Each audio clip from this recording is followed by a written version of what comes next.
बालाजी, मी आपल्यापासून सुरुवात करेल. लोकसभा आणि विधानसभेच्या निवडणुकांवरती विरोधकांचा संशय का आहे?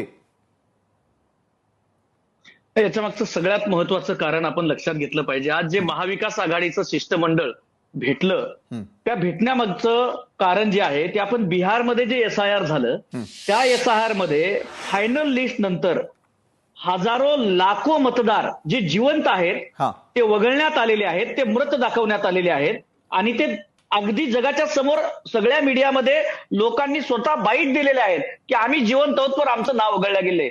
आणि बिहारमध्ये कशा पद्धतीने मतदार यादीमध्ये निवडणुकीसाठी गोंधळ घातला ते बघितलेलं आहे.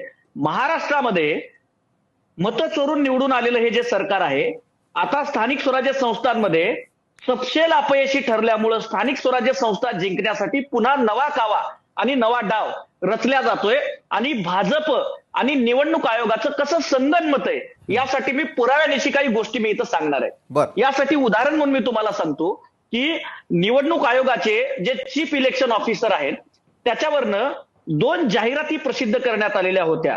त्याबद्दल एक व्हीव्हीपॅट बद्दल होती, एक वोटिंग लिस्ट बद्दल होती आणि दुसरं तुमच्या आवडत्या गाण्यांपेक्षाही अधिक म्हणजे आवडत्या गाण्याचे शब्द लक्षात ठेवण्यापेक्षा मतदान करणं कसं सोपं आहे हे सांगणाऱ्या 2 जाहिराती आहेत.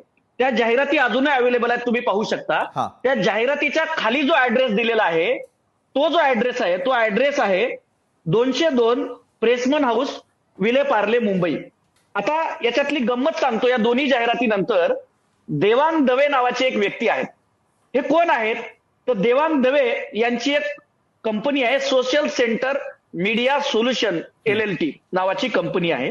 तर हे देवांग दवे कोण आहेत? तर त्यांचे क्लायंट आहेत त्यांच्या कंपनीमध्ये बीजेपी, मिनिस्ट्री ऑफ स्टील, निवडणूक आयोग महाराष्ट्र, हे 3 त्यांचे क्लायंट आहेत. आणि हे कोण आहेत? तर हे राष्ट्रीय समन्वयक भाजप युवा मोर्चा IT आणि सोशल मीडियाचे आहेत. यांचा सुद्धा जो पत्ता आहे तो कुठला पत्ता आहे? 202 प्रेसमन हाऊस, विले पार्ले, मुंबई. म्हणजे निवडणूक आयोगाचा पत्ता हा देवांग दवेचा पत्ता हा एकच आहे. याचाच अर्थ काय? तर भाजप आणि निवडणूक आयोगाचं कसं संगनमत आहे. मला समारोपाकडे येताना मला सांगायचंय की IT सेलचा भाजपा युवा मोर्चाचा प्रमुख, त्यालाच निवडणूक आयोगाच्या सोशल मीडियाचं काम भेटतं आणि त्याच्याच म्हणजे बीजेपीच्याच माध्यमातून हा निवडणूक आयोग चालवला जातोय. आणि राहुल गांधी देशाचे नेते जे सातत्यानं वोट चोरीबद्दल हा मुद्दा त्यांनी देशाच्या समोर आणला, ते म्हणतायत की निवडणूक आयोग आणि भाजप एकच आहे.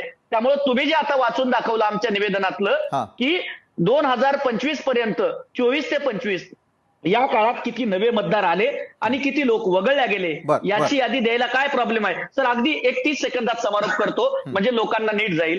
तर मग या संदर्भानं निवडणूक आयोगाला विचारणा करण्यात आली की हे सगळं काय? तर निवडणूक आयोग यावरती उत्तर द्यायला तयार नाहीये. आणि निवडणूक आयोग काय सांगतंय की निवडणूक आयोग सांगतोय आम्ही केंद्राकडे जाऊ. म्हणजे याचाच अर्थ काय? तर केंद्रात हे परत मोदीजींचा, अमित शहाचा सल्ला घेतील आणि त्यानंतर सांगतील. आणि मी जे पुरावे सांगले त्याबद्दल भाजपचं आणि सत्तेतलं कोणी उपस्थित असेल तर त्यांनी याला खोडून दाखवावं आणि हे खोटं आहे म्हणून सांगावं. आणि हे जर खोटं नसेल तर त्यांनी धडधडीत मान्य करावं की निवडणूक आयोगाला चालवण्याचं काम भाजप करते. बालाजी गाडे, गंभीर स्वरूपाचा आरोप तुम्ही केलेला आहे. मला वाटतं भाजपचं